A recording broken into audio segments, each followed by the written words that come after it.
जय जगन्नाथ पिलामाने आशा करे तुम सब भलरे थिबो तुमर पाठ पढ़ा तुम ठीक रूपे जारी रखिथिबो। तेबे आजिर वीडियो रे हम डिस्कस करबा भारत इतिहास रे हितवा समस्त युद्ध। In this video we are going to discuss about the wars, the battles that have been taken place in our Indian history. Well, before I start I want to clarify that this video will be helpful for everyone. तुमे जेउ श्रेणी रो पिला हेउ थाना कहीं ए video को follow करो। Video तुम पाई helpful रहबो। खास करी एनएमएमएस एग्जाम दवा को जातो पिला माने ए वीडियो को एंड जाई देखो। वीडियो को जमा मिस करो ना। एवं ए वीडियो को जदि भल लागुची निजर सांग मान सहित तुम शेयर कर पारो। तेरे चलो स्टार्ट करबा आज टॉपिक। आसीजा 1191 मसीहा को 1191 मसीहा रे हमर प्रथम तिरोरी युद्ध होइतिला। तेबे तिरोरीटा आम पाठ्यपुस्तक लिखा होची तिरोरी शब्दटी नले प्रकृत रे सेही युद्धर नाम होची तराई। आमे से युद्ध कहबा प्रथम तराई युद्ध। जेहेतु पाठ्यपुस्तक रे तिरोरी लिखा है मु तिरोरी लिखिछि।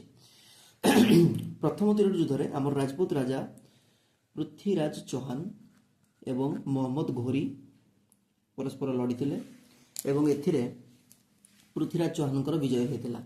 कथा उठुची मोहम्मद घोरी किए ये जने अफगान शासक से भारत आक्रमण करथिले। भारत को निजर शासन अधीन को से नबाकू चाहूतिले। तार ठीक पर वर्ष से पुणी थरे पलटी आक्रमण करथिले। सेटा होची हमर द्वितीय तिरोरी युद्ध। ठीक अछि। ए युद्ध रे मध्ये पृथ्वीराज चौहान एवं मोहम्मद घोरी परस्पर सहित लड़ीथिले। बट ए युद्ध रे कोन हेतिला पृथ्वीराज चौहानकर जने संपर्कीय बा जने अधीनस्थ राजा तांको सहित विश्वासघात करथिले। तांको नाम होची जयचंद। किछि पाठ्यपुस्तक रे तांको नाम कहै जयचंद्र।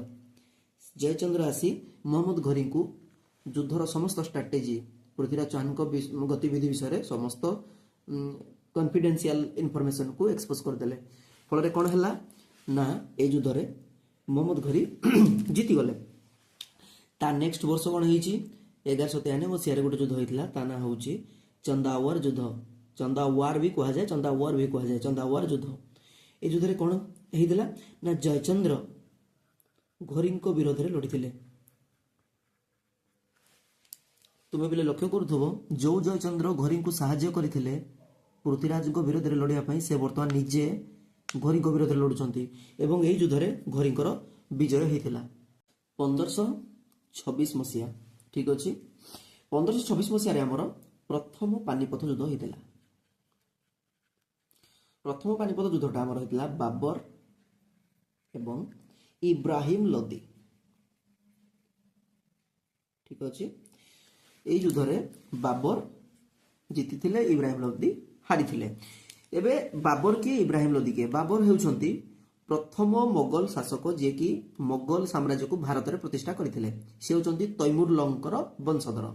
इब्राहिम लोदी के ना ये होचंती लोदी वंशर शेष राजा।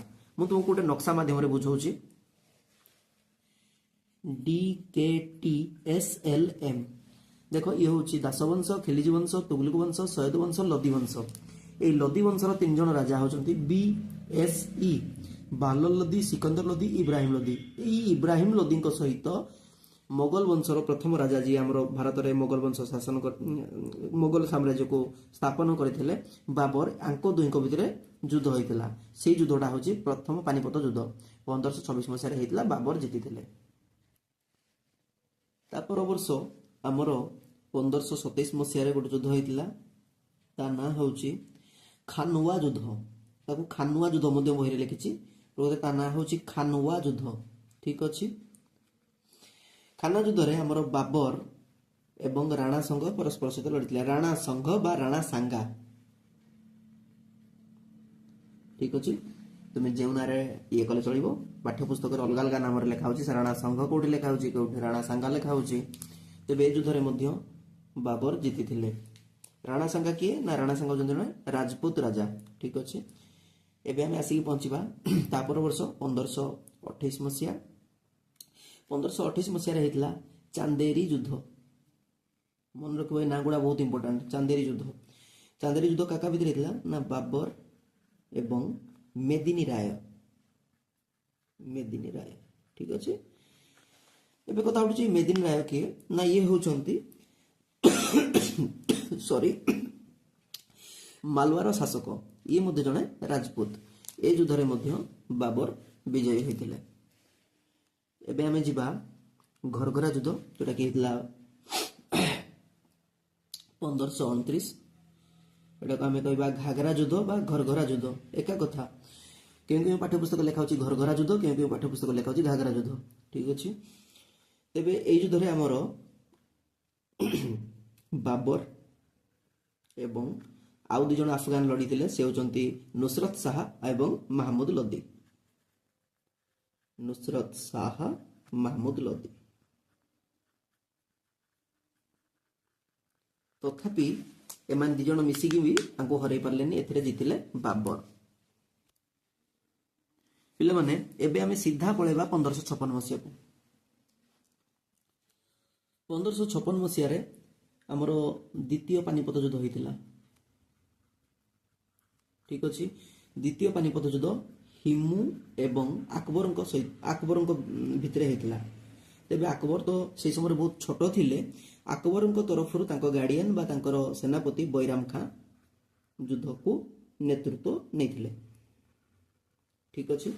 এই ଯୁଦ୍ଧରେ ଆକବର ବିଜୟୀ ହୋଇଥିଲେ। ଅଫିସିଆଲି ଆକବର ଲଢିଥିଲେ ଯୁଦ୍ଧଟି, କିନ୍ତୁ ଯେତେବେଳେ ସେ ଛୋଟ ଥିଲେ ତାଙ୍କର ଯୁଦ୍ଧର ନେତୃତ୍ୱ ନେଉଥିଲେ ବା ଯୁଦ୍ଧର ସମସ୍ତ ଦାୟିତ୍ୱ ନେଇଥିଲେ ବୈରାମ ଖାଁ। ଠିକ ଅଛି। ଏବେ କଥା ହେଉଛି ହିମୁ କିଏ? ହିମୁ ହେଉଛନ୍ତି ଜଣେ ହିନ୍ଦୁ ରାଜା। ତାଙ୍କର ପୁରା ନାଁଟି ହେଉଛି ହେମଚନ୍ଦ୍ର ବିକ୍ରମାଦିତ୍ୟ। ମନେ ରଖିବ, ମେ ବି ପଚାରିପାରେ ଏକ୍ଜାମରେ। ମୁଁ କହିବି ପ୍ରଥମ କର୍ଣ୍ଣାଟ ସମର। ଠିକ ଅଛି। এটা କାକା ଭିତରେ ହେଇଥିଲା?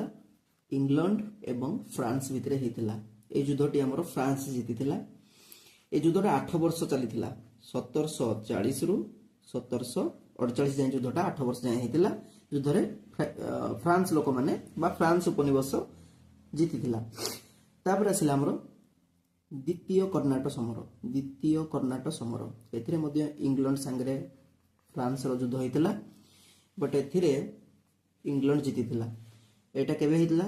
ଏଇଟା 4 ବର୍ଷ ହେଇଥିଲା, 1750 ରୁ 1754। ଏଇଟା 8 ବର୍ଷ ହେଇଥିଲା ପ୍ରଥମ କର୍ଣ୍ଣାଟ ସମର, ଦ୍ୱିତୀୟଟା ହେଇଥିଲା 4 ବର୍ଷ।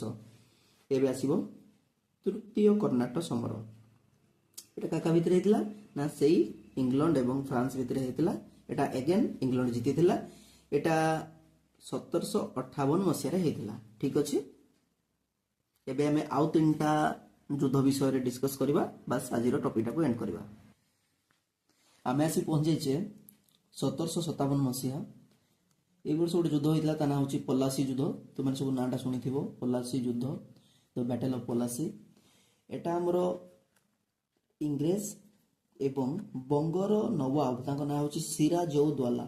ସିରାଜଉଦ୍ଦୌଲା ଆଙ୍କ ଦୁଇ ଜଣଙ୍କ ଭିତରେ ହେଇଥିଲା। ଠିକ ଅଛି। এই ଯୁଦ୍ଧରେ ଇଂରେଜ ମାନେ ଜିତିଥିଲେ। କାହିଁକି ଜିତିଥିଲେ? ନା ସିରାଜଉଦ୍ଦୌଲାଙ୍କର ଜଣେ ନିଜ ଲୋକ, ପାଖ ଲୋକ, ତାଙ୍କ ନାଁ ହେଉଛି ମୀର ଜାଫର। ସେ ତାଙ୍କର ସେନାପତି ଥିଲେ। ମୀର ଜାଫର ଆସିକି ଇଂରେଜ ମାନଙ୍କୁ ସାହାଯ୍ୟ କଲେ।